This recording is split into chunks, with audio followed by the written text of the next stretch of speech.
My name is Mike Jimenez, and this is the Alamo City Sportscast coming at you from San Antonio, Texas. It is Friday, September 15th.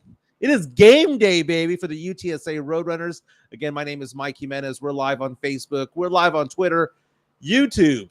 We're also live. We're live on all Facebook, sorts of the everywhere, Facebook. man. You know, we're everywhere. We're also available on podcasts on the Apple format, on iHeart, on Spotify, and all of that stuff. Yeah, all the major podcasting platforms. You know what we're gonna have to do? We're big league. Yeah, you know what we're gonna have to do one time on a Friday if they have another game on a Friday or a Saturday. Yeah, we're gonna have to do a live show from a UTSA tailgate, man. You know what? This would be the one to do because I'm gonna be showing up in a trench coat and a hat, just dodging people, just going around, going, you know, nothing to see here. Please disperse. Nothing to see. But you know they gave you your new nickname already, Skip Menace. Yeah, I hear that, you know, and I don't backtrack from what I said about the UTSA game last weekend, okay? When they were out there playing Texas State, 49,000 plus people out there, and it was quiet as F, dude. It was super quiet. Now, again, as I've said before, the student section brings it. The student section is loud. But anything outside of the student section and outside of the bands, dude, crickets, absolute crickets. And no one can tell me any different. No one can. But today, UTSA is taking on Army. It's a nationally televised game on ESPN. Kickoff just after 6 p.m. I'm expecting the crowd to be smaller but louder. I'm going to tell you why. Because Army's here. Where do we got Army? We've got Fort Sam Houston. We've got Camp Bullis. You know they're going to be bussing people all the way to the Alamo Dome. Ain't that far away from Fort Sam Houston, BAMC area, or SAMC, whatever they call it these days. They're going to be loud, okay? And you got all those ROTC types. And, yes, I love that one right there. Scrolled it down. Valerie Ramos posted the one of me being like that guy from Mean Girls. She doesn't even go here. You know, just hiding there with glasses and a hoodie on. That one. Absolutely love it. But, man, it is a great day today. It's the end of the work week. I'm going to have a good time. I'm not going to get as drunk as I did last weekend. Thank God. The reason is because I've got stuff to do. I got to pick up my kids first before I go out to the tailgate. So I'm not going to get to the tailgate till about 4:30 or so, which only gives me about an hour ramp-up time before kickoff, right? So. Yeah. My friend Alex has already sent me photos of the Jell-O shots that he has made. No. All the fireball shots and all the beer that he has. So I think that in that hour span between 4:30 and 5:30, I'll be in section B3. So if you want to come flick me off or throw me the finger or throw me a shot, B3 is where I'm going to be at. You know why? Because I'm afraid of you. I'm not afraid. Like House of Pain was going to do something. One of my favorite lines from the movie Swingers. You know, when he goes, I had to step up, man. We got to keep our rep. House of Pain was going to do something. No one's going to fight. No one's going to fight. And if they do, guess what? I'm intimidating. It is what it is. We are live right now on YouTube, and you can leave a comment, 2, 3, 4, or 5. We'd be happy to read them if they're any good. But again, it is game day. We'll talk a little bit more about the game because rumor has it Frank Harris might not play. Yeah. Go ahead. No, I said that is facts because they've been very, very, very, very top secret with is he going to play? Is he not going to play? And they're like, now it's all the way down to he's a game day or game time decision. Yes, you know what? I do want to talk about UTSA up top, but here's what we're going to get into. We're going to get into the UTSA game. No Frank Harris potentially. The Eagles Thursday Night Football 2-0 after beating Kirk Cousins and the Minnesota Vikings. We're going to preview the Dallas Cowboys New York Jets game, which is Sunday afternoon. And speaking of the Cowboys, did you see a former Dallas Cowboys star repping the silver and black, wearing a San Antonio Spurs jersey? Thought that was pretty cool. In entertainment news, we're going to get into the fact that Ocean's 11 kind of came into life, real life. The MGM casinos over there are under a cyber attack, and they've been shut down for nearly a week. And now the weekend crowd's getting there. They're being held up for ransom. They showed video of one of the people, I guess the patrons, that was trying to check in to one of the hotels, and just the line to check in is insane. They can't even close the blinds, electronic blinds, because the whole place has been hacked. absolutely ridiculous, and the amount of money that is wanted. And also, we'll talk about entertainment news because, I have an affinity for music that a lot of people think is not so manly. Okay. I am a Swiftie. I'll admit it. Okay. I am a Swiftie, and guys have come around to Taylor Swift. But the thing about it is this: a boy band from the 90s and early 2000s. And I'm not talking about just any boy band. I'm talking about the boy band of the 90s looks to be making a comeback. Is a reunion tour upon us? And if so, would you go? And if so, how big of a deal would this be? Man, I tell you right off the bat, dude, I ain't never going to go pay money to go see no boy bands, bro. Dude. Ever. I believe this weekend. Isn't Color Me Bad in town this weekend? I was like, again, dream bro. On, dream away. No, man. With that one brother, though, man, he had that woman's haircut, man. Oh, the one that looked like George Michael? That was like the little dude. He was the smallest one in the group, man. I'm like, dude, bro, come on. Every guy out there loves I Adore Mia Moore. I don't care how tough you are. I adore. And then that guy would just bust out with like, dude, the George Michael looking guy speaks Spanish. How about that? We all have a little bit of boy band. I don't care. I don't care if it's the Jackson 5. I don't care if it's Boys to Men. I don't care if it's New Edition, NKOTB, Backstreet Boys, NSYNC. We like a little bit of it. Man, I bet you were getting down to some 98 degrees back in the day, dude. Dude. Nick Lachey.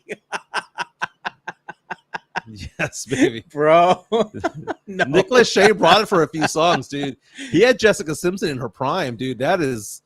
You know what? Well, maybe we'll pay honor to Jessica Simpson because we don't have a Frisky Friday topic there. But Jessica Simpson, what's it called? John Mayer one time referred to her as sexual napalm. Yeah, that's the greatest nickname or adjective of all time because you look at her and to quote the movie Office Space, you look at her sometimes and you just go, she's the kind of girl that looks like she. Check out the press exam on Channel 8. There you go. Look at that, man. Hey, we're having a great time today. I almost missed this show because I'm calling you on the way over here saying, yeah, dude, I know I sometimes get there 6 or 7 minutes before the show starts, but it's going to be 30 seconds today. Yeah. The traffic on Petrenko was a nightmare. And then I had to get gas because I was down to 11 miles. And I had to get gas, and I couldn't get out of the HEB parking lot. And Jeez. Why is it that when you go to HEB to get gas, why is it that you can't just get gas? You have to sit there and have a conversation with the keypad and the monitor that's there that's like, do you want to add a fuel additive? Do you want a car wash? Do you want this? Do you want that? Do you want this? Do you want a receipt? Just give me my freaking gas already, man. See, that's where you messed up, man. You don't go to HEB to put I gas, rarely dude. do. I'm a QT guy. Yeah. I'm a QT and Costco guy. But anyway, we have lots going on over here. Lots of comments coming in already. Jonathan Seavich is out and says, I can picture Jimenez practicing being Bobby Brown in the mirror. You know, Bobby Brown, Ronnie, Bobby, Ricky, Mike, Ralph, and Johnny, Word to Your Mother. Yeah. New Edition. That is a great story, by the way. The fact that all of them, Johnny Gill, Ralph Tresvant, Belle Biv DeVoe, Bobby Brown, all were stars on their own, dude. That is the ultimate of the boy bands. The ultimate of it all. Oh, I did see that, Tim Gonzalez. I was watching Coach Prime Time today on ESPN. He came out on the First Take. He was on First Take. He's also on Homeboy with the black Pat McAfee. Dude, Pat McAfee called Stephen A. Smith a Cowboys hating asshole today. Yeah, they even say when he's starting the show, a disclaimer comes out. It wasn't on his show. It was on First Take. Oh, okay. Well, that's different though. But on his show, they have a disclaimer and says there will be some cuss words dropped. And they said they're gonna try to keep it to a minimum. Some people reached out to me and said that ESPN has said no F-bombs, but that some have been dropped. We can cuss here because we're on YouTube. Yeah, we don't give a fuck, dude. We say whatever we want. We don't give a damn. Yeah. No, but I found it interesting. Pat McAfee, dude, he is the shot in the arm that ESPN needed. I don't know if he's worth, all the talent that they lost because they had to pay for his contract somehow. But what he is doing on ESPN is magical.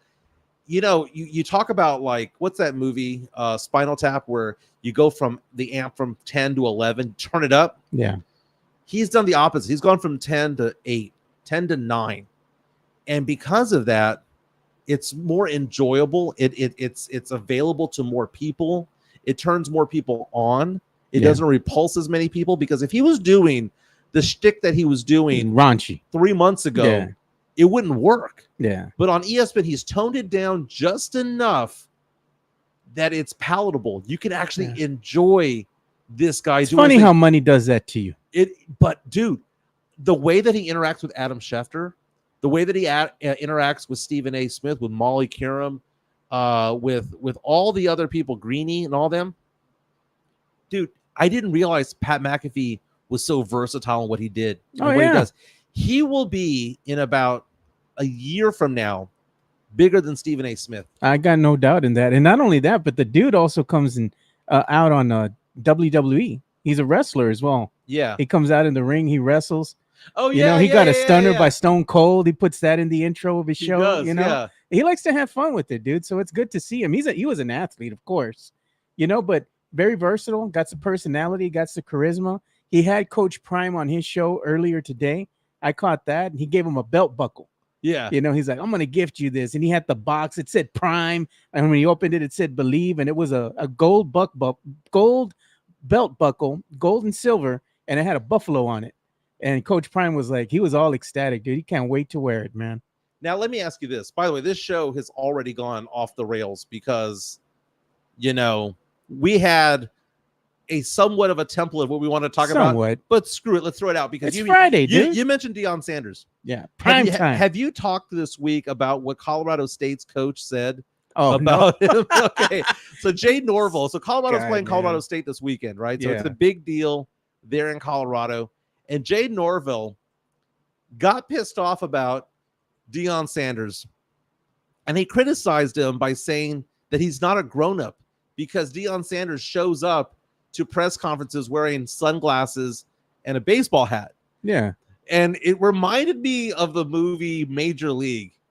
We wear caps and sleeves at this level. That's what it reminded me of. I'm like, dude, shut up. Now, I don't think wearing a hat is disrespectful. No.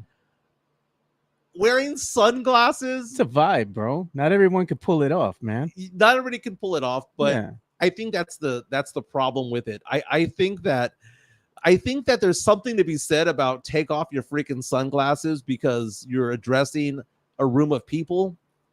But there's a handful of people, Deion Sanders being one of them, that have the clout and the cachet and the bona fides to say, screw all of you guys. Not only was I a great college football player, not only am I a Hall of Famer, not only did I have a very good baseball career, not only did am I one of the greatest at my position of all time in the NFL. Yeah. And not only did I win Super Bowls, but I'm a badass who coached high school, went to an HBCU, built up a program, and now I'm over here at Colorado undefeated, knocking out TCU, who was in the national championship game on the road. Us favored to lose by 4 touchdowns, and we went over there and kicked their ass, and then we beat Nebraska, and now they're playing their state rival in Colorado State.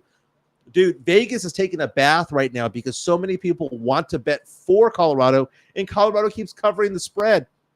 And Deion Sanders is a breath of fresh air, and he comes out to his press conferences wearing the glasses and wearing the hat.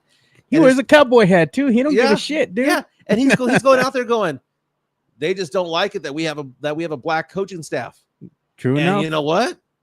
There is something to be said about that. Man, this is what I got to tell you, man. Because if it was, what's that guy from New Braunfels, that Cliff Kingsbury? Yeah. If Cliff Kingsbury went up to a podium and was in college again, he was wearing sunglasses and a hat, no one would give him shit. But because it's Deion, there is a belief that old people understand a sport, and no one likes it when it's done differently. Yeah. Look at what's going on with various basketball teams over the years. I mean, even recently, there was an article done this week talking about how the Buffalo Bills general manager might have said something out of line, and that Jerry Jones might have said the same thing because of the Black Lives Matter protests. And I look at Jerry Jones and I think to myself, Jerry Jones, this is your toy. You make it sound like you know what the fuck you're talking about as a football man. And do you think Stephen Jones is the most educated person to have that particular position? No, they're effing rich. They bought the team. That is daddy's team. That is nepotism right there. And that's why the Cowboys suck, okay, over the last 30 years, right? Since 1996, 1997. Since One Sweet Day was number one. That was the song that was number one the day the Cowboys won. Sweet day. They won their last Super Bowl. But there is an anger and animosity towards a Deion Sanders because you're getting the casuals to like them. You're going to have people who suddenly get excited about college football, who suddenly have a Sancha team in the Colorado Buffaloes, the team that you cheer for plus the other team. And it reminds me a little bit of the Michigan Wolverines and the Fab Five. Yeah. Remember when no one gave a crap about Michigan basketball, but then 1991, 92 rolled around and suddenly everybody was either a UNLV, a Duke, or a Michigan fan? Yeah, because Michigan played with that I don't give a shit attitude. Yeah, they had the baggy shorts. Yeah. And they had swagger on the court, and they were very athletic, and they did fancy passes. And then you look at UNLV with Grandmama and all of that stuff, and UNLV was coming in, Tarkanian, chomping the towel. Yeah. And then you have Duke, who everyone hated Christian Laettner because they thought that he was some preppy because he looked like a 6'11" Zach Morris from Saved by the Bell. Yeah. But the guy was actually a middle-class guy. He wasn't an elitist, but he just looked like it because he had the model looks, the chiseled look, and it was so great. But that's the thing, is that back then we started vibing with these teams, and people now are vibing with the Colorado Buffaloes. And I'm going to tell you why, though, they like Prime so much, man. Because anytime you got a minority that comes out and gets as much attention as somebody like Deion Sanders, who has the charisma, he just brings it, dude. He comes in and he's making everybody laugh. Everybody loves Deion, I mean, how can you not love the man? He comes in and he just changes the dynamic of everything you got going. And if you hated him before he came in there, once he starts talking to you, you become a fan, on top of that, first of all, Deion Sanders, you walk in there, and how many college football coaches have this as their resume? Two-time Super Bowl champion, NFL Defensive Player of the Year, 6-time All-Pro, 2-time second-team All-Pro, 8-time Pro Bowler, NFL kickoff return yards leader, the 1990s All-Decade Team, the NFL 100th Anniversary All-Time Team, the All-Rookie Team, the Atlanta Falcons Ring of Honor, and that is just in the NFL. That's not talking about what he did at Florida State.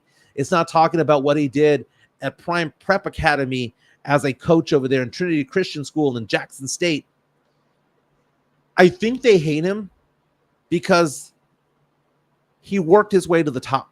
Yeah. And there are so many people who just idolize the Elon Musks of the world. They wanted who were born into money. Yeah. And I'm thinking to myself, you know what?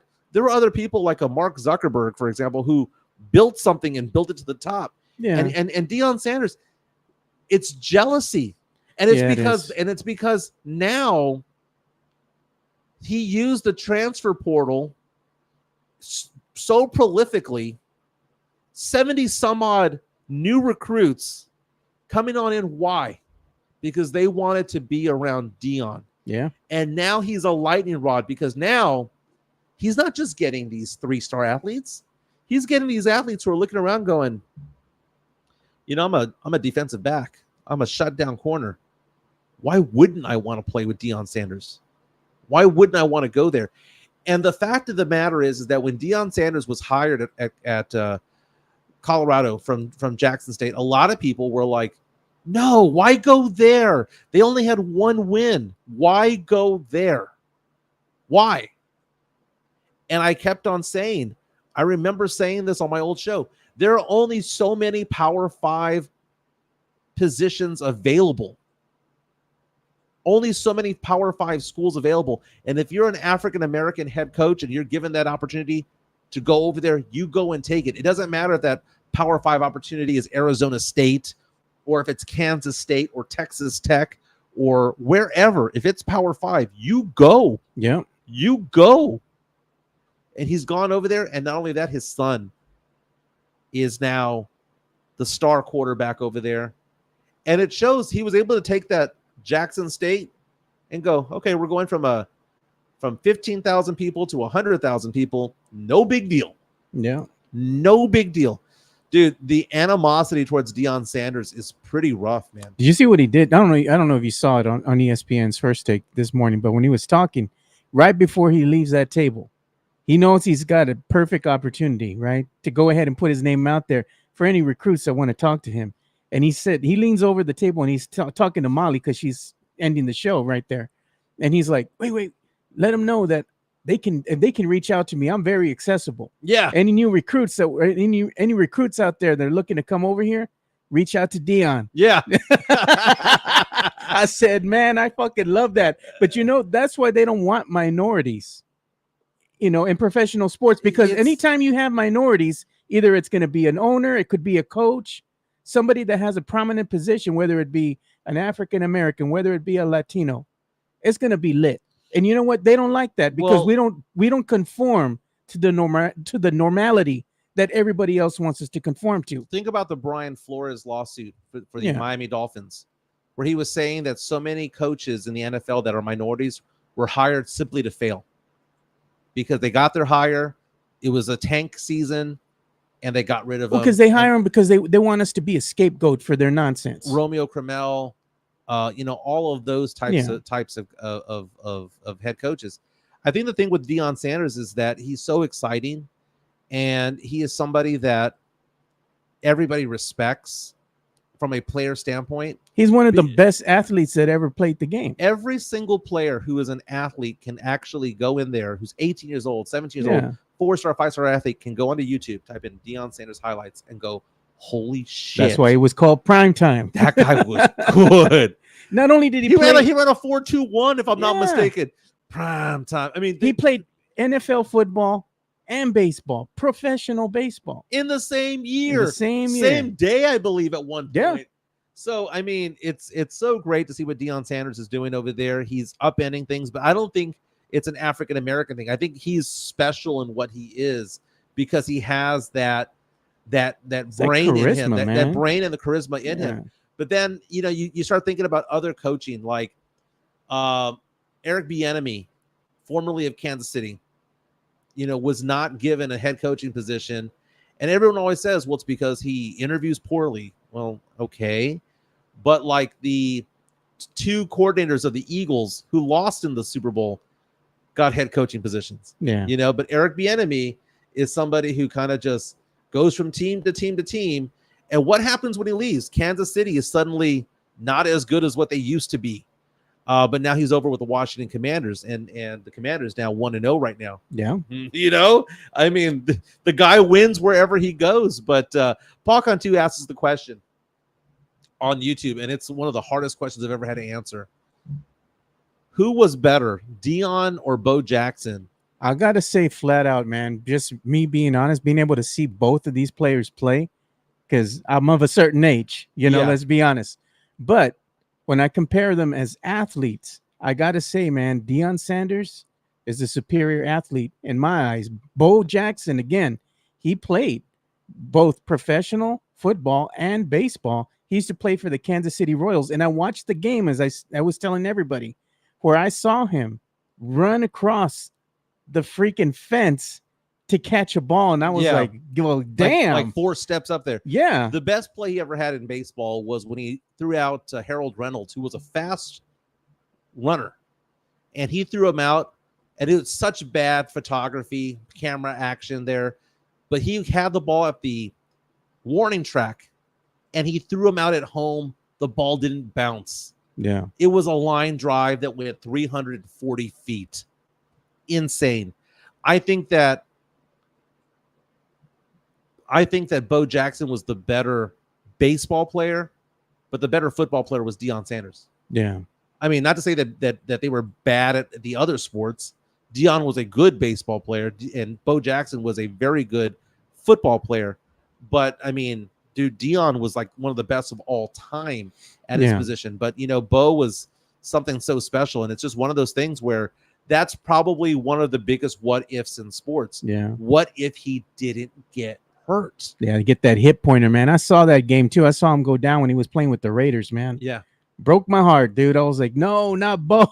Dude, that backfield had Bo Jackson and Marcus Allen. Good That's Lord. nasty, dude. Good Lord. That is bad. But, man, good times, man.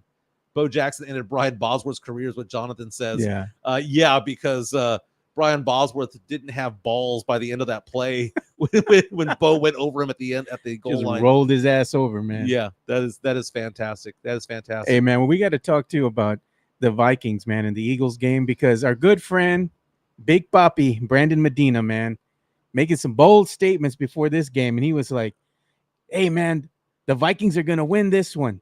Yeah. But they didn't, man. You got to pour some out for the brother, because now his team is 0-2 to start the year. Yeah, so not to quote Sarah McLachlan or sing like her, but in the arms of the angel. I wanted to play that Deion Sanders song. Away from here. Because that season, if you are 0-2, you may as well call your season over at that point. Because I was looking back at stats on Yahoo Sports and CBS Sports. Yeah. And they went back in time and they said that if your team starts 2-0, you have a 62% chance of making the playoffs. So the Cowboys 1-0, they beat the Jets this weekend. They'll be 2-0. Historically, a 62% chance of making the playoffs. My team, the New Orleans Saints, they beat the Titans in week 1. Yeah. They've got Carolina Panthers on Monday Night Football. We have a really good chance of going 2-0 at this point. So what happens if you go 0-2? The odds are you do not make the playoffs because only 9%, it's like 9.5% of teams actually make the playoffs if they go 0-2. And someone was reaching out to me the other day on Twitter when I mentioned that, and they said, well, what about the 94 Cowboys? I'm like, the 94 Cowboys don't count, man, because Emmitt Smith had held out. That's why they were 0-2. They weren't 0-2 because they suck. But look at some of these teams right now that can go 0-2. Buffalo Bills. You got the Patriots, the Bengals. You've got teams like the Kansas City Chiefs that can go 0-2. We've already seen the Vikings do it. What about the Seattle Seahawks if they go 0-2? It's an uphill battle, most definitely, if that happens. Look at Brandon's Twitter, dude. I hate how much I love this effing team. This is why you don't bet on the Vikings in prime time. I'm disgusted. Yeah. Yeah, he's furious because there's nothing showing the Mexican alien. Me contemplating my life as a Vikings fan. Okay, so first of all, last night's game was brutal because two things happened. One is we need to put some respect on the name that is Kirk Cousins.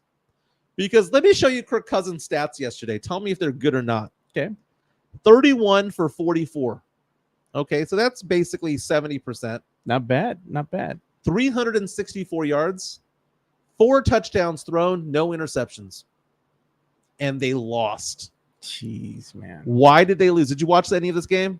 I didn't get to watch a lot of the game. I was kind of had it on TV as I was working. So I was more glancing up and, every now and then. Dude, okay, first of all, the Vikings should have won this game. The Eagles had no business being in it in the first half. And the Eagles were winning 13-7 at halftime, and they were outplayed. The problem was that possession after possession after possession, Minnesota fumbled the ball. 3 fumbled turnovers in the first half and another one in the second half. And one of them was Justin Jefferson right before halftime. 13-7, Minnesota trying to take the lead, go 14-13 into the break. Justin Jefferson catches the ball at the 7 or 8 yard line. He's being tackled. He goes to extend the ball over the pylon, drops the ball. The official runs over and rules it a fumble going out of bounds at the half-yard line. They show the instant replay. It went over the pylon. It was a touchback. So Minnesota had a chance to take the lead at that point, and Justin Jefferson literally dropped the ball. Justin Jefferson last night had a huge night, 11 receptions, 159 yards. Jordan Addison, 3 receptions, 72, including a 62-yard touchdown. That guy's good, man. That guy might be rookie of the year when it's all said and done. Over on the Eagles side, DeAndre Swift, though, this is somebody who only had like a 1 carry in week 1, and everyone stopped, playing him on fantasy football. 1 carry in week 1 for 3 yards. Man. Yesterday, 28 carries, 175 yards, and a touchdown. Jalen Hurts, 35 yards rushing, 2 touchdowns. He also threw for 1. And here's the thing. I think the NFL competition committee needs to come around and legislate that one Philadelphia play that they do with Jalen Hurts at the 1-yard line, where they crowd around him and they push him across the goal line on 4th and 1. It worked 9 out of 10 times last year. Yeah, it does. It is not a real football play, because I'm looking at it going, how is that an appropriate position? Like, aren't you supposed to have a certain number of players on the offensive line? So many players as wide receivers, so many players as tight end, running back, and all that stuff. How is that an appropriate formation? And you have 2 people behind him and 2 to the side. Hut. He finds a hole, and you got 3 or 4 people pushing him across the line. You got your big boys making some room. Yeah. Eagles won 34-28. It wasn't that close. It wasn't, because at some point Philadelphia had opened up a big lead. ESPN's trying to give a lot of crap towards the Eagles, saying, well, look at this. I mean, they were up big in week 1 and they barely held on. And they were up big in week 2 and they barely held on. At no point were they in danger of losing this game. Yeah. At no point. And the thing is, surprisingly enough, from what I was listening to and watching too, the Eagles had a decent enough running game to win the football game against the Vikings. They played just good enough as far as the running game goes to get the win. And that's the thing. You got to be versatile. You got to adjust. That's the thing. And the Eagles right now have a new offensive coordinator, a new defensive coordinator.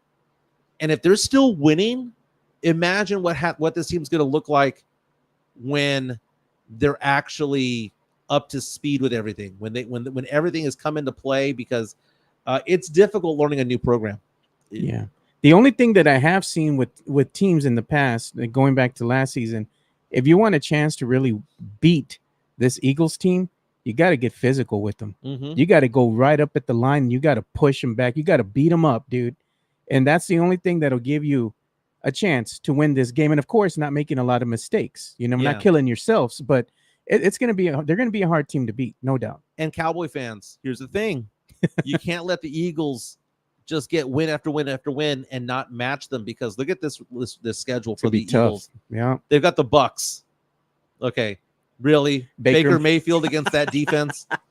They've got the Commanders. Oh man, no. They've got the Rams. The Whams, no, dude. They've got Zach Wilson and the Jets. Nah. Dude, the Eagles should be 6-0 when it's all said and done. Should be. But you know what? That Jets team, man, I still think that they can do enough to make me be in that wild card. Let's talk about the Jets in a moment, but are we going to give some love to somebody? Oh, yeah, man. Let's go ahead and give some love to J. Parr. All right. J. Parr Real Estate, Cynthia J. Sanchez, 210-273-0748. Guess what? She sold $1 million home this past week. Nice. $1 million home. And you know what's so funny about it is that house was originally $1.3 million. She negotiated it down to $900,000. So somebody's getting equity walking in the door at this point. So J. Parr Real Estate, Cynthia J. Sanchez, 210-273-0748. She's your girl if you want to buy a primary residence, if you want to get a rental property, investment property, one of those Airbnb type of places. Again, Cynthia J. Sanchez, 210-273-0748. If you're looking for a new build, she knows some builders around the city, around Bexar County, that are offering 4% and 5% interest rates right now if you buy a brand new home. You do the math. A brand new home at 4% compared to a a pre-owned home at 7 or 8%, it's actually cheaper to get the new home with the warranties and all of that stuff. Again, Cynthia J. Sanchez, 210-273-0748.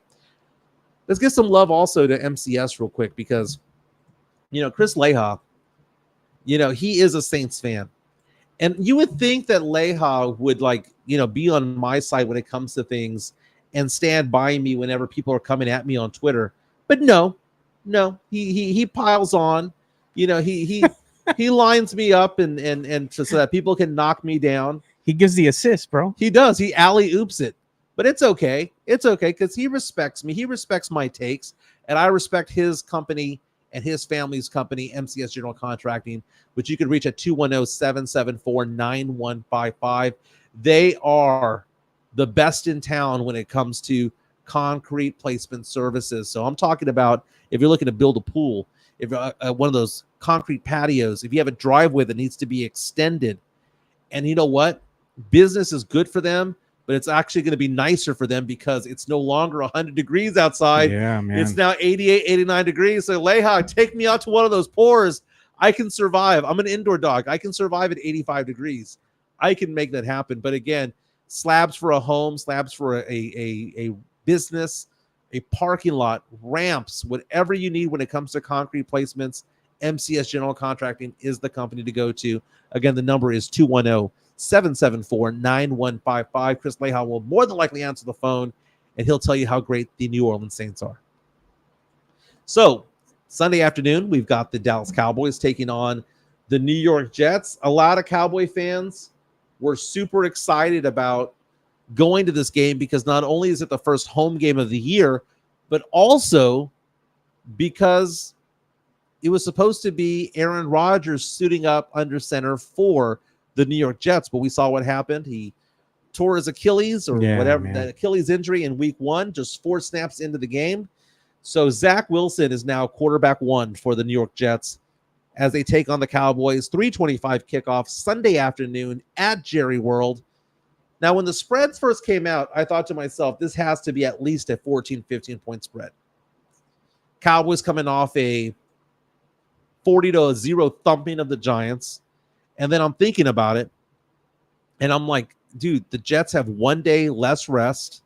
They've got somebody who didn't take the starter snaps in practice. The Jets have a very good defense. They do. They have a very good running game in Breece Hall and Dalvin Cook. They've got some pretty decent wideouts. Garrett Wilson's really good. They've got Alan Lazard. They've got Randall Cobb. They've got pretty decent tight end play. Pretty good weapons out there. But Zach Wilson, can he actually mature himself and learn this playbook, which was designed for Aaron Rodgers? Can he learn this playbook and these new toys in time to take on Micah Parsons, D-Law, Trayvon Diggs, and all those guys at the Dallas Cowboys? I don't see it happening, man. I really don't. And I think you're going to have a letdown week from both teams. I think it's going to be lower scoring than most people think. But the Cowboys being favored by 9.5 points, it seems too low for me, man. 9 points? 9 points with the over-under is 38. Yeah. So the over-under is 38. That means that Vegas thinks that the score is going to be around 24-14. Sounds about right. I'd say about 26-13, somewhere around there. I think the Cowboys have better quarterback play, and as long as Dak Prescott is not throwing the ball away, I think they'll be perfectly fine. I don't think that this is going to be an issue. I don't, because Micah Parsons getting penetration on that team. You saw what was happening the first drive there for the Jets when Aaron Rodgers got hurt. Aaron Rodgers was running for his life. Yeah. And I know that the Bills have a decent defense, but they don't have Micah Parsons. No. They don't have all of that front line, second line, and secondary of the Cowboys. They don't.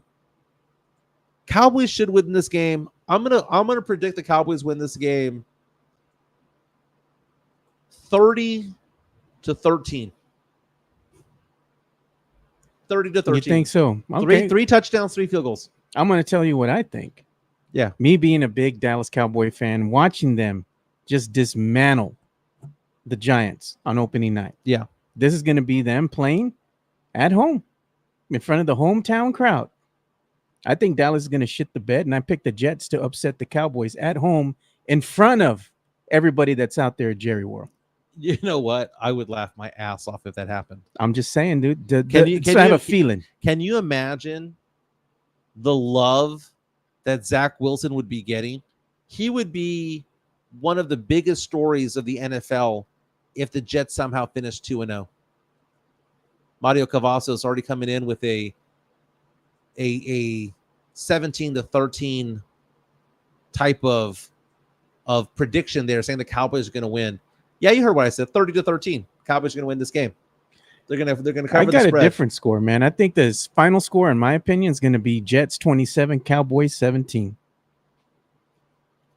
Dude, Breece Hall would have to go off, and Dak Prescott would have to give up the ball 2 or 3 times. I'm just telling you, possible. I got a funny feeling, man. Dude, all these people this week are like, Dak played perfectly on Sunday.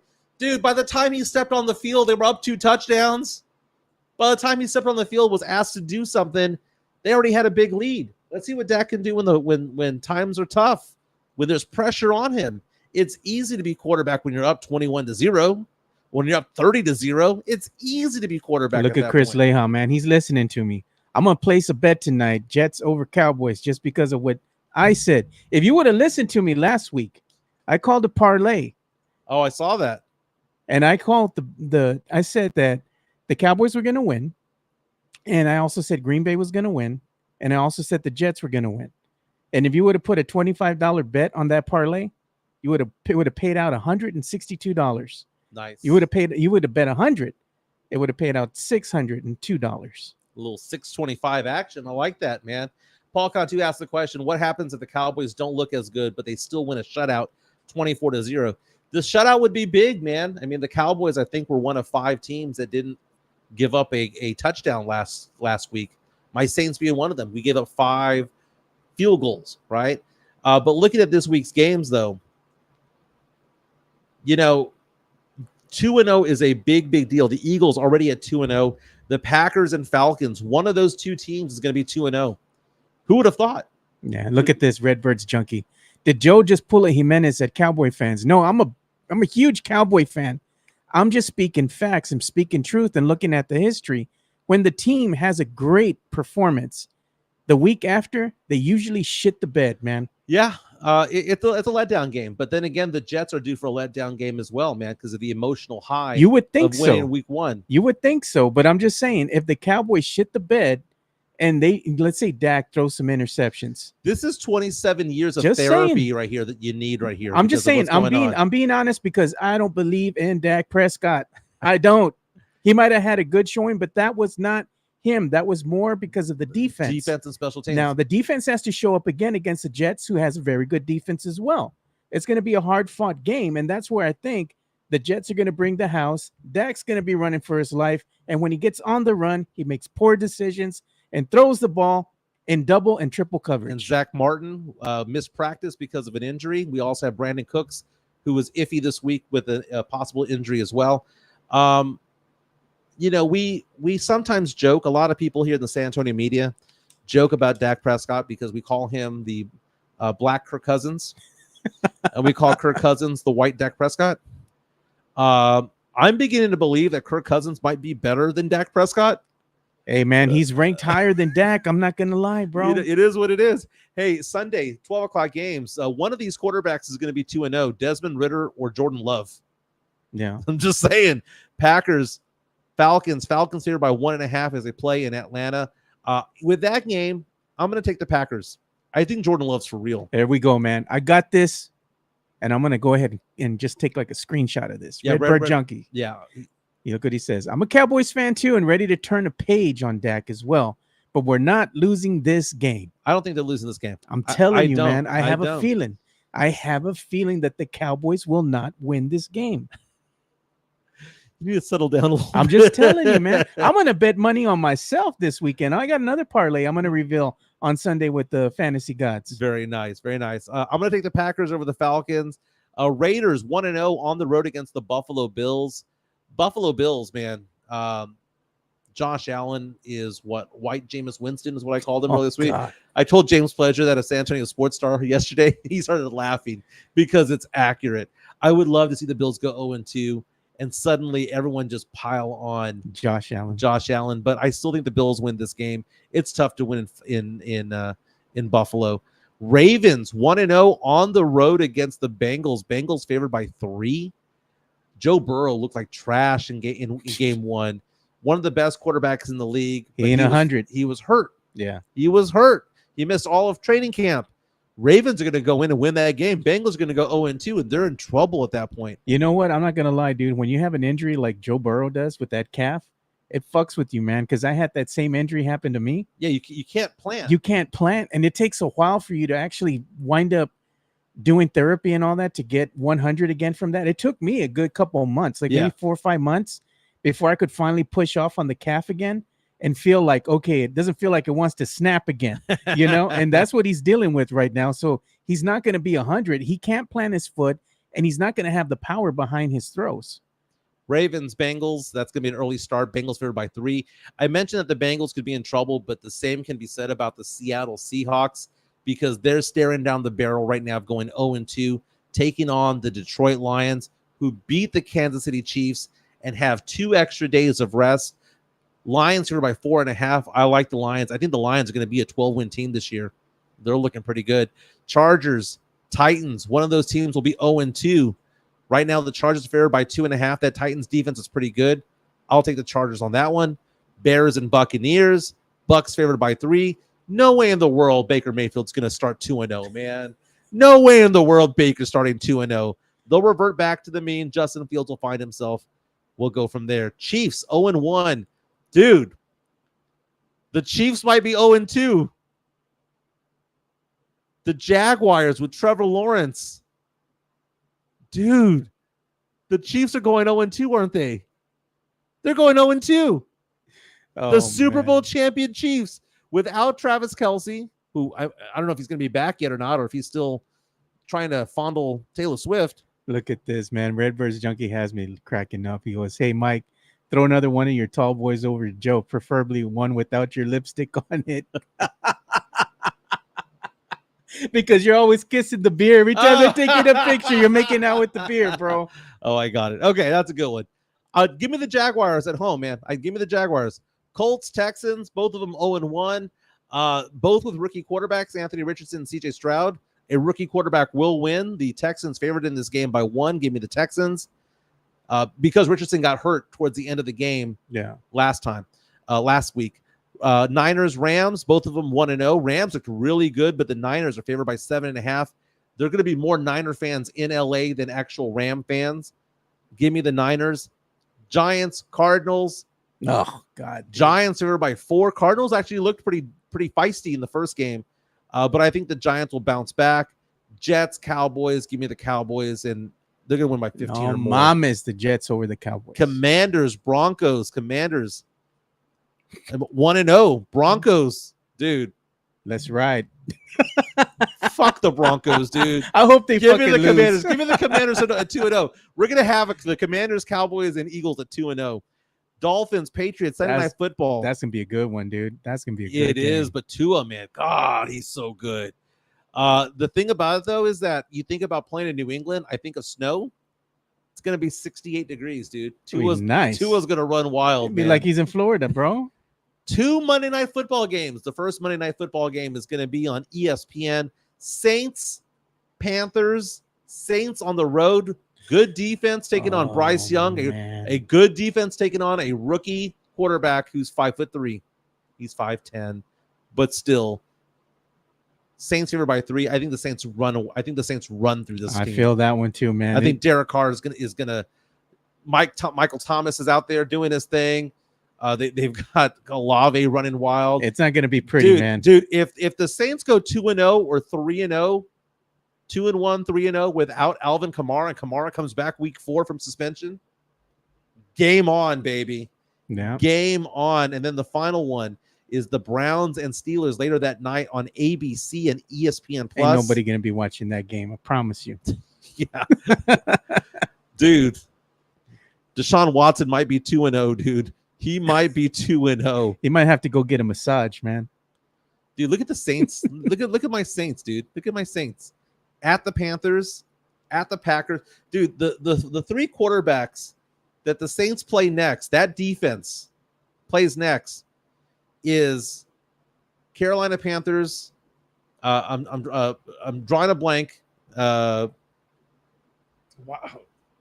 How did I draw a blank on that one? Bryce Young. So they got Bryce Young, Baker Mayfield, and whoever's under center for Washington these days. Yeah. So, yeah. My Saints better be 3-1 when it's all said and done after those 4 games. Just don't lose to Baker. There's going to be an upset in there somewhere, man. Just don't lose to Baker. It'd be funny if it was to Baker. Bryce Young, too young, dude. Too young. Let's give some love to Locked On Spurs, Ken's Five's own Jeff Garcia, who one day is moving back to San Antonio, so we've heard. Oh, yeah. We know when he's coming back, dude. We just can't say anything. Jeff Garcia is providing the daily content of your Silver and Black San Antonio Spurs on the Locked On Spurs podcast. You can subscribe to them on Spotify like I do. I also subscribe to them when it comes to matters of YouTube as well, because a lot of what they do is visual. You can see interviews with me, with Joe Garcia. James Pledger was on earlier. It's going to be on later on this week. Our friend Rudy Campos is on there. Rudy Campos, Casey Vieira, Yeah. Nick Montas, all those guys. They do a really, really good job. Yes, fan episodes too. Fan episodes as well, exactly. They're going to go to a more daily content, a 5-day-a-week type of thing. Yeah. Once the season gets going. Again, the Spurs training camp starts in early October. We're less than a month away from preseason games. We're like 3 weeks away from that training Silver camp. and Black game. Yeah, they got training camp coming up here pretty soon where they got to report in. And but before you know it, it's going to be here, man. So Jeff Garcia does an amazing job. Again, he's the lead writer for Ken's Five. You can follow him at Jeff G Spurs Zone on Twitter. He also has an account on Threads as well. Again, wherever you find your podcasts, just look up Locked On Spurs and follow. One of the things that Jeff Garcia had on there was this photo yesterday of Dez Bryant. Oh, yeah. Former Cowboys star wide receiver wearing Spurs gear. Yeah, we got the picture of that, dude. We should show it. Now, Dez Bryant, did he catch the ball or not? Of course he did, dude. Come on now. You want to trigger a fan base? You bring up nonsense like that, dude. You know, it's one of those things where he caught it, but he also didn't catch it at the same time. Yeah. It's one of those things where letter of the law, because I'm like, when did he get possession of the ball? He's there bobbling it and turning it from right to left and all that stuff. There's Dez. But what is I mean, I don't recognize the jersey. Is that Robert Ory? What is he wearing? I don't know what that is. I think I better not be nephew, man. I can't tell what it is. It just says S on it. Is that an S or a 5? It's an S. It looks like an S to me. But it's also reversed. If you take a look, it's a 2. Oh, is that Kawhi? I hope not. I said I hope it's not nephew. Right now, 2 legends, baby. Okay, well, you know, I don't remember the Spurs having. It looks like a number 2, man, but I can't see who the name is on the back. Yeah, first of all, I don't remember the Spurs having that Nike swoosh there when Kawhi was here. This looks like a more modern jersey. Yeah. Like one that was done the last 2 or 3 years. I don't know who Kawhi hasn't been here in a while, but he is wearing number 2. What we need to do is we need to put the exclamation point next to it to make it the Coyote. Oh, that's what Chris Duell, my friend Chris Duell. Yeah. He went ahead and put an X. Oh, he did? Yeah. Through Kawhi's number way back in the day. And he had made another number out of it. It was hilarious, dude. It's interesting whenever you see he made it into a LaMarcus Aldridge because he put the 1 in front of the 2. Let's talk about LaMarcus Aldridge because Jeff Garcia from Locked On Spurs and Ken's Five also has a story about how LaMarcus Aldridge, former Spur, very, very good career in the NBA, was talking on Twitter with people saying that he'd be open to joining the Spurs coaching staff if ever asked. Got the tweet here. This is directly from his Twitter account, not somebody else's. This is directly from LaMarcus. And this is what they asked him. Would you be open to a coaching position of some sorts in SA? player development. I think you would help Wemby tremendously. He's just simply replied, "Yep." Yep. And he actually went on a little bit more about that. And a lot of Spurs fans were jumping on going, dude, we would love for LaMarcus to be back. And I think as time has gone on, the respect factor for LaMarcus Aldridge has gone up a little bit more in San Antonio. They didn't appreciate him when he was here, man. Dude, he was the biggest free agent signing the Spurs have ever had in their entire lives. I remember those stories about Pop going to LA and having dinner with him and doing the full court press recruiting. LaMarcus Aldridge Oh my God. might actually be a future Hall of Famer. Yeah. And I don't think people realize that. LaMarcus Aldridge, here's his stats. 7-time All-Star. Maybe All-NBA team, All-NBA team, whether it be second or third, 5 times. All-NBA rookie team. He was also big in college as well. First team All Big 12, Big 12 Defensive Player of the Year, Big 12 All Defensive Team. The guy has scored more than 20,000 points in his career. Not a lot of players have done that. No. Now, he might have only averaged 19, 8, and 2. Man, these but guys the stats are there. These guys are killing me today, man. They're on point. Jacob Eric. Speaking of Spurs, Wemby shoe coupled with Josh Primo shorts, you can ball out if you really show your opponent the D. Okay. And look, man, I'm gonna go ahead and show this. This is a little thing that they dropped earlier. It was earlier today and yesterday too. So Nike's been teasing some stuff with Victor Wembanyama and his new kicks that are coming out. They're called the Nike G2 Hustle 2. So Victor's been showing, the shoe there. You can see it, Not a pretty shoe, but go ahead, go on. I mean, maybe if it was silver and black or black and white, Yeah. Yeah, and the bottom. Not puke yellow, but yeah, go ahead. Yeah, but it is what it is. But it's cool to see what they're doing with him because when you're seeing these commercials, they have Victor Wembanyama talking about what he's doing as far as his, I guess like warm up kind of routine, how he goes out there and he's going through his training and shooting the ball and what it, kind of explaining what he's doing, the different facets of his game and how this helps him. So I was like, I like that, man. I thought it was really cool to see that before they finally showed the shoe right there, but that green color, I mean, it's probably going with the alien aesthetic. I get it. I do.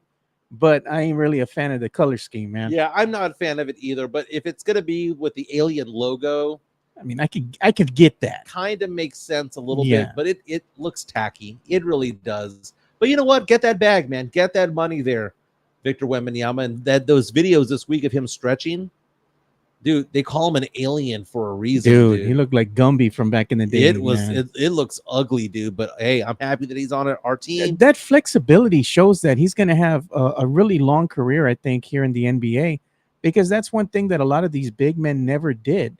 They were so focused on becoming more powerful and putting on weight. And he's doing the total opposite, which I think is going to be what big men are going to do from now on coming into the NBA. You don't have to bulk up. You have to stay flexible. You have flexible and sturdy. And limber, like you want to make sure that you're not going to pull a hammy. You're not going to have all that weight on those joints, They're not all going to be David Robinson chisel bodies at all. Hey, speaking of Victor Wembanyama, he's referred to as the alien. There's the alien drink over at Mudslingers and the Sub-Zero drink over at Mudslingers as well, because if I'm not mistaken, on game day, a lot of the proceeds go towards the athletes and the student athletes over at UTSA for those who get the Sub-Zero drink on game day. Again, UTSA taking on Army today at 6 p.m. Head on over to Mudslingers Coffee.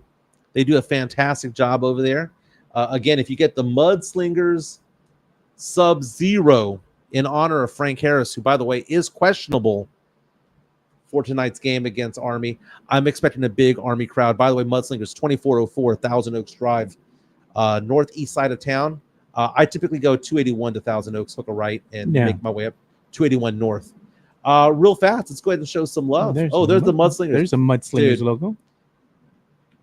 Dude, the mini donuts are to die for, dude. Yeah. Mini donuts are to die for. Mudslingers, one of the sponsors of the Fantasy Gods. Let's show some love to Serenity Manor. Serenity now. They always say that every time I show this slide, dude. Dude, the weather is getting nicer. I'm taking a look at this weekend's forecast. Not to go all fanboy on the media, I'm going to do my Felicia Combs impersonation over here. But I'm looking at the weather app here on my iPhone, and the high today is 92 with a 50% chance of rain. But this weekend, 86 tomorrow with a chance of rain. And then next week, Sunday, 89, Monday, 89, Tuesday, 90. Dude, we're talking about low 90s, upper 80s. That means you want to be outside a little bit. It's not so effing hot. And now you can go to a place like Serenity Manor, enjoy an outing over there, get a beer, get a margarita, get some wine. 14405 Old Bandera Road in Helotes, Texas, catty corner from Flores Country Store. If you are looking for a corporate event or maybe even having a corporate Christmas party, need a place to have it at? Serenity Manor, 14405 Old Bandera Road. They have festivals over there. They have vendors and fairs typically on the weekends. Go to their website to check out when the next one's going to be. If you want to go buy or you want to go sell something, you can check it out and look what it costs to have a booth over there.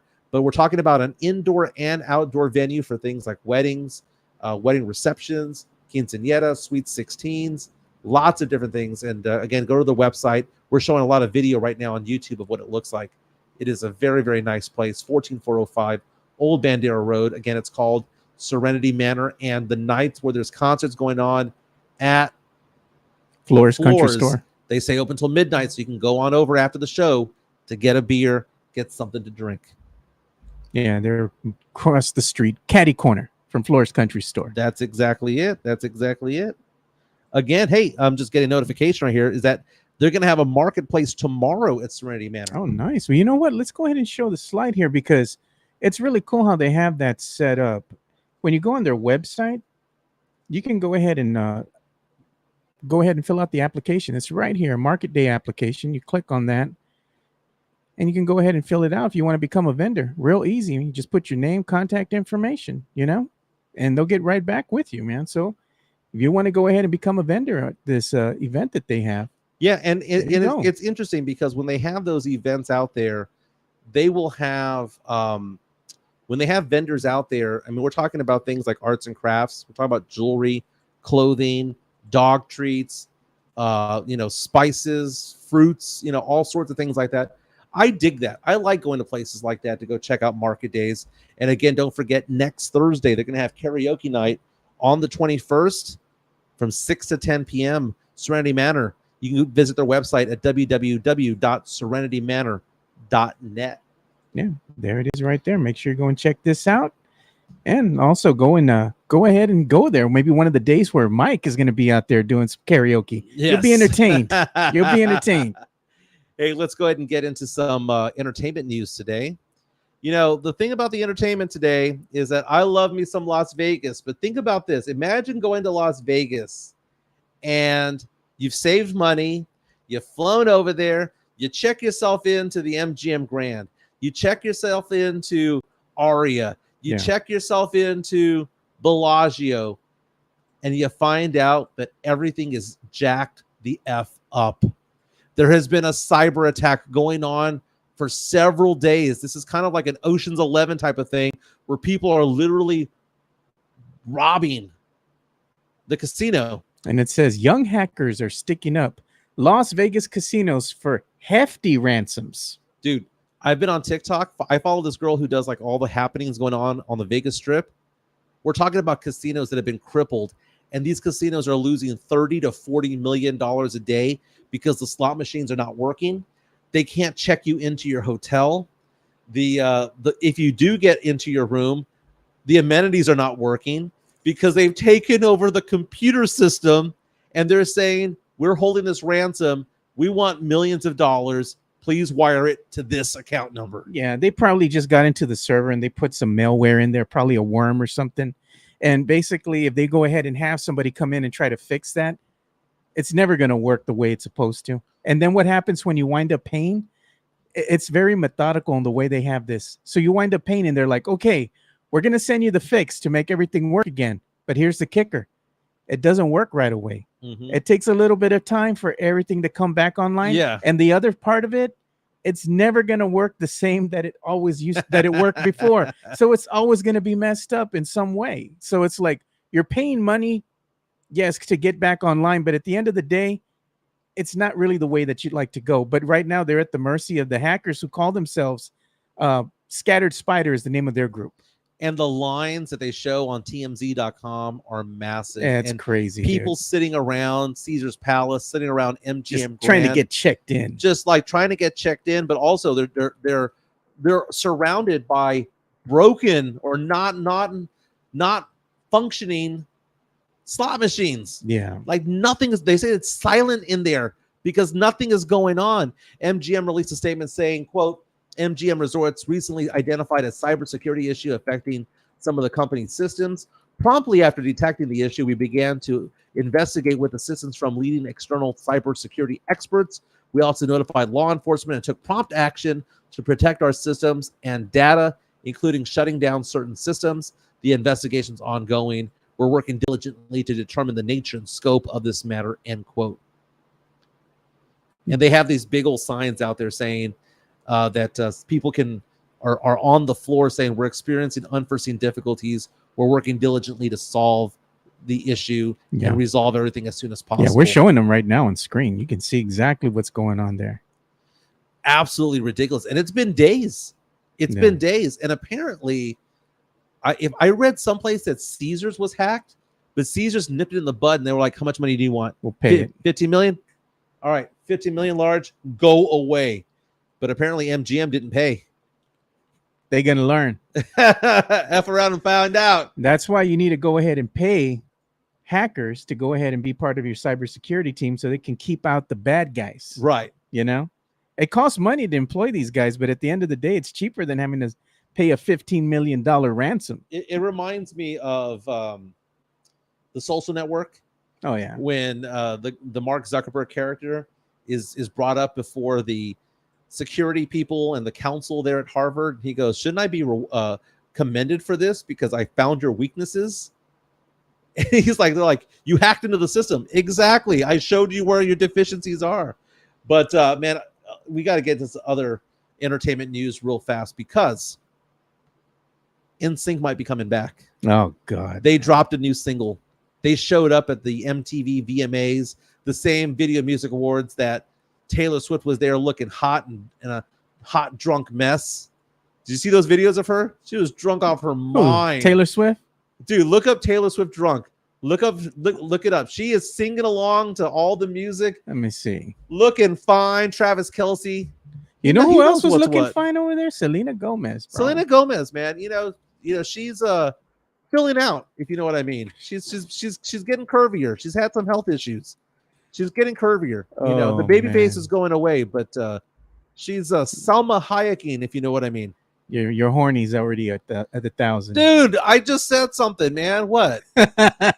Dude, please tell me you found video of Let Taylor me see. Swift I'm finding video of her. Just man. look. It's her standing up and singing along to music. She was singing along to Demi Lovato. She was singing along to Olivia Rodrigo. Yeah. This is it, dude, right here. This is the one. Dude, tell me. Okay, she's a hot mess, dude. Look at her. Okay. Dude. I know you don't think that she's that hot, but tell me that wouldn't like just. My friend Anthony has always said that he said this for years. For those who say that Taylor Swift's ugly, he says that if you brought her home and you took her to a house party with your friends, that every girl there would hate her because she's so pretty. There she is. Look at that hot mess. Look at that hot mess. Oh my God, she's drunk off her ass, dancing along to the music. There was they were giving her vodka after vodka after vodka. Yeah, she was putting it in the cup holder and it got stuck in the cup holder. So she was using her nails to get on each side and like skill crane it out of the cup holder. Oh man, it was the funniest thing in the world. But she knows all the music that was being sung up there. Again, she got excited up there when NSYNC was there because NSYNC is apparently releasing a new album for the new Trolls movie. And if you go, well, why Trolls? Well, because the Trolls features the singing voices of Justin Timberlake. Justin Timberlake was part of NSYNC. Kind of makes sense. Now people are saying, hey, new NSYNC song. Does this mean that there's going to be an NSYNC reunion tour? It's been about 25 years. It would be the biggest tour of the year if they do it. God, still won't see him, man. Oh, dude. You know, it was funny because back then, being 21, 22 years old when they came out, going, you know, I don't like NSYNC. It's a boy band. You know, I mean, yeah, I liked other boy bands. I liked Color Me Bad and Boys to Men and New Edition, but not NSYNC. But you go back in time. I see some TikToks right now of people who are listening to NSYNC songs for the first time and they're 12, 13, 14 years old, or they didn't know that NSYNC sang certain songs. And they go back and they're like, that's actually not that bad. And the videos were pretty good, man. And they got a video of them all together here, man. Yeah. Kind of reunion behind the scenes. Now in their mid 40s. And you know what's so funny is that JT, Justin Timberlake, is the one that became the star afterwards. But people kind of forget JC Chazé was the one. The Latino was the one that was the lead singer of that band. Kind of like New Edition. People remember Bobby Brown. Yeah. Remember Belle Biv DeVoe. Ralph Tresvant was the lead singer of New Edition. So sometimes you don't know what happens the second time around, you know, when the band dissolves. I'm not saying that I'd spend money to go, but I know my boy James Pledger from San Antonio Sports Star would. Really? Pledger's a big NSYNC fan, man? He knows all the dances to every song. Dude. I could see Pledger getting down doing the dances, man. People asking the question, isn't it Freaky Friday? Real fast before we go, give me a Freaky Friday topic, man. Give me a Freaky Friday topic. Well, Freaky Friday, man. I don't know, man. I got nothing right now that I can think of. You know, you had Jeff Garcia on the other day, and I was wondering if you were going to ask him for his Mount Rushmore of hotties. You got to do that next time. Oh, man, you know they're all going to be skinny as hell, dude. It'd be like 110, 115. I know, man. Oh, he's going to be all 110. No. That's too big for me. I want him built for speed. Black Jeopardy. A skinny girl can do this for you, Buzz. Not a damn thing. Jeff, how big are we talking? Over 115? I don't want it. I don't want it. Throw it back. Throw it back. If she could eat more than one taco, I don't want her. Yeah, exactly, man. She has to at least have 2 tacos. 2. Man, it'd probably be those real tiny little street tacos. You know? No, those don't count. And it can't be crispy either. It can't be crispy. But real fast, for those of you who are on our YouTube, if you have a Freaky Friday question, be more than happy to answer one. I was watching Chris asking me to hydrate well before tonight's game. Enjoy the weekend, fellas. Chris, thank you so much for that. I will hydrate a little bit. Wait a minute. Is Fireball hydrating? No. Dude, 3 college football games in the next 8 days, man. Going to be at the UTSA game tonight.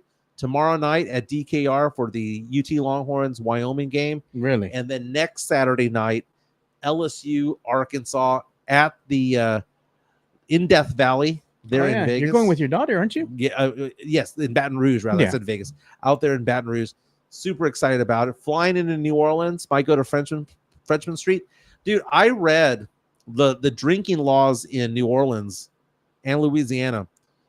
You're allowed to drink as a minor if you're with your parents and you're older than the age of 18. Really? I might test that. I might say, this is my daughter. It's just me and her. We're going out. Yeah. We're hitting the town. Dude, this has been a fun week. How many shows did I do this week? 3. Because you came in that one day, Tuesday, when Carolina had to cancel. Yeah, Jeff Garcia says Jimenez going back to 5 days. I don't know about that, but Mondays and Fridays seem to be pretty good right now. Oh, and I do have an announcement to make. Starting next week, I'm dialing back how many days we're going to do live here. Okay. I'm going to be doing 3 days out of the week. So I'm going to be doing Mondays, Wednesdays, and Fridays. Nice. So we can still have room to have Jeff on, but I'm going to have rotating guests coming out that day as well.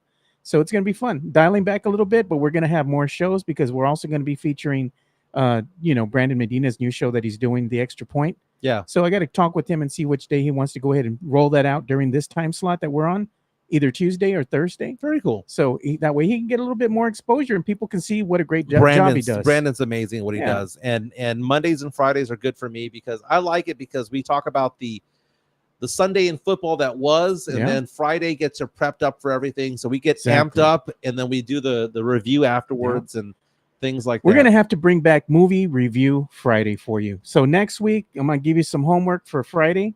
You're going to have to review an old movie. Yeah, I was thinking about a Jean-Claude Van Damme movie because I've never seen it. Oh, I think me and Jeff can come up with something. Me and Jeff will send you a movie that you got to watch. I still haven't done Transformers 86. No, you ain't touching that one. Pac on 2 reaches out and says, tell him she goes to LSU. Gabby girl, My daughter goes to LSU, and then you know what the great thing was? Today was my final check to Jeez. LSU. It must feel good, man. Dude, graduating debt-free. That's good. That's she has great. no college debt. She already got a job, but she wants to go to grad school starting in 2025. She's only 20 now, so she'll be 22 in 2025. Yeah. And she wants to go to Northwestern in Chicago, which basically says, Dad, you've got 2 years to save. Oh, man. And yikes, kind of crazy. Hey, again, I'll be at lot B3 today around 4:30, 4:45 for about an hour of tailgating. I'm not going to be too bad. I'm not going to be pre-gaming too much. But if you come by and offer me a shot or a drink, I will be more than happy to do one with just you. put the phone away, man. Nah. Jeez. Everyone have a safe weekend. Cowboy fans, you'll be fine. Well, we'll talk on Monday. Longhorn fans, that Wyoming team's not bad. No, they're not. They're not bad, but UT should get that one. Should get that one. Don't forget to watch the primetime game either, man. Colorado State. Colorado, baby. Colorado U. That's right. Can Coach Primetime Dion go 3-0? We shall see. But everyone have a safe weekend. Everyone tell your loved ones you love them. Be good out there, and we'll see you back here on Monday. Yeah, see you boys later. Fantasy Gods on Sunday. Yep, Fantasy Gods on Sunday starting at 10:30. We'll see you boys later. Peace. See ya.